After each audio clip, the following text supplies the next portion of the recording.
हाँ, question number है exercise 1.3 का क्वेश्चन नंबर फर्स्ट है मैथ में। एक्सरसाइज 1.3 इसमें हमें प्रूफ करना है √5 proof that √5 is irrational number. Irrational number को P/Q के फॉर्म में नहीं लिख सकते, यानी इसको फ्रैक्शन के रूप में नहीं लिख सकते। जैसे 2/3 क्या है ये रेशनल नंबर है। ये √3 √5 √11 √7 ये सारे क्या है इरेशनल नंबर है। इनको अपन इस फॉर्म में नहीं लिख सकते, अपॉन में फ्रैक्शन के रूप में नहीं लिख सकते। ठीक है, तो इसको हमको प्रूफ करना है कि ये इरेशनल नंबर किस प्रकार है। तो इसके लिए अपन मान लेते हैं, अपन सॉल्यूशन करेंगे। अपन solution let √5 is a rational number. हमने इसको है रेशनल, हमें मालूम है, सबको पता है, बट इसको प्रूफ करने के लिए हमने इसको क्या मान लिया, रेशनल नंबर मान लिया। अपरिमेय संख्या हिंदी में बोलते हैं। हमको प्रूफ करना है कि √5 अपरिमेय संख्या है, तो अपन इसको परिमेय संख्या मान लिया अपन ने। Let √5 is a rational number, या ये हमारी परिमेय संख्या। अपरिमेय होती है उसको अपॉन में नहीं लिख सकते, और परिमेय संख्या को अपॉन में लिख सकते हैं। तो हमने ये क्या किया, let √5 is a rational number. जब इसको रेशनल नंबर मान लिया तो इसको अपॉन में लिख सकते हैं। देन वी कैन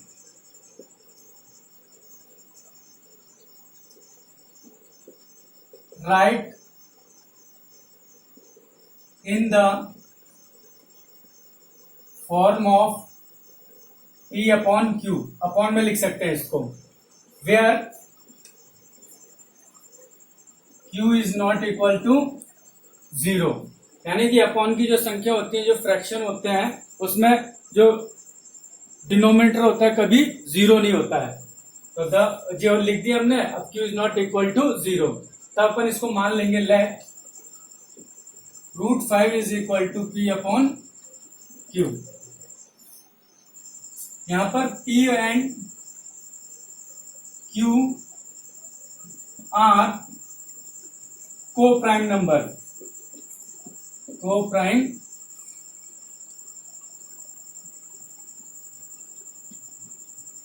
नंबर्स हैं, सहभाज्य संख्या है, सहअभाज्य संख्या है। अब इसके बाद इसको दोनों तरफ स्क्वायरिंग कर दो। On squaring both side of equation, √5 का भी स्क्वायर कर दो, P/Q का भी होल स्क्वायर कर दो। √5 का स्क्वायर किया तो ये हो गया 5, फ्रेश 5 हो जाएगा। √5 इंटू √5 फ्रेश 5 होता है, ये हो जाएगा P²/Q²। Q स्क्वायर का इसमें इंटू कर दो 5, Q² is equal to P²। इसका मतलब ये हुआ कि हमारा जो पॉज करना जरा, दैट मीन्स इसका मतलब ये हो रहा है कि अपन Q² को यहाँ रोक के 5 को P² के नीचे ला सकते हैं। इसका मतलब हुआ कि P² इज डिविजिबल बाय 5। अगर P² 5 से डिवाइड होगा तो P भी 5 से डिवाइड होना है। Also P is also divisible by 5। अभी हम क्या करेंगे, ये मान लेंगे लेट 5।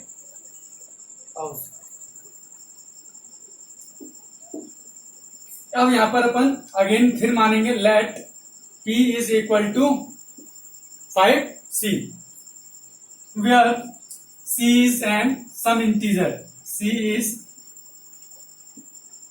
एनी इंटीजर या सम इंटीजर। सम इंटीजर भी लिख सकते थे एंड एनी इंटीजर भी लिख सकते थे। तो p is equal to 5c हो गया। हाँ, इससे पहले जो हमने ये लिखा था ना, p square is divisible by 5, p is also divisible by 5, इसकी मदद हमको प्रूफ करने में पड़ेगी, तो इसको अपन ने 1 मान के पहले ही लिख दो। अब आगे पहुंचा।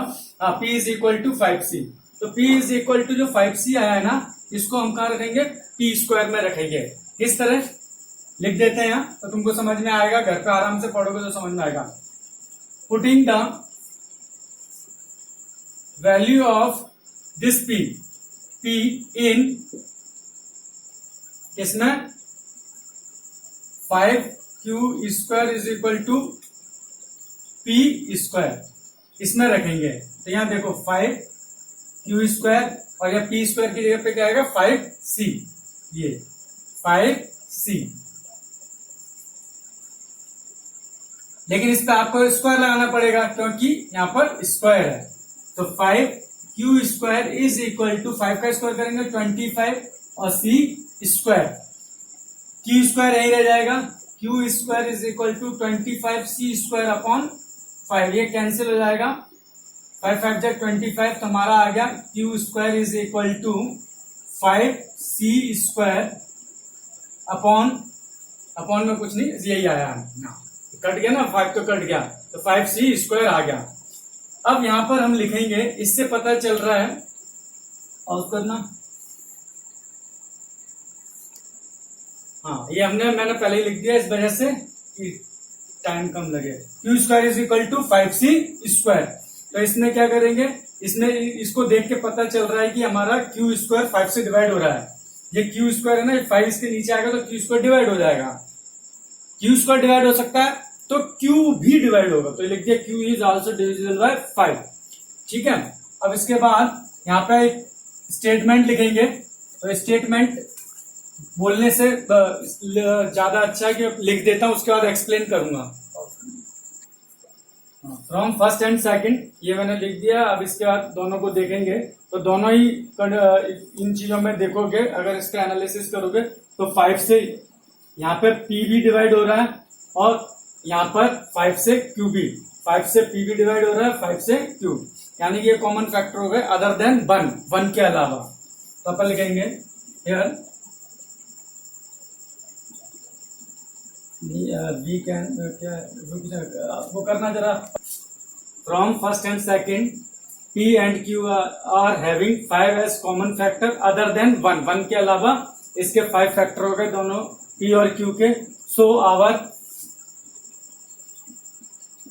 एजम्पशन, जो परिकल्पना की थी, जो हमने माना था, वो हमारा क्या हो गया, so our assumption is incorrect,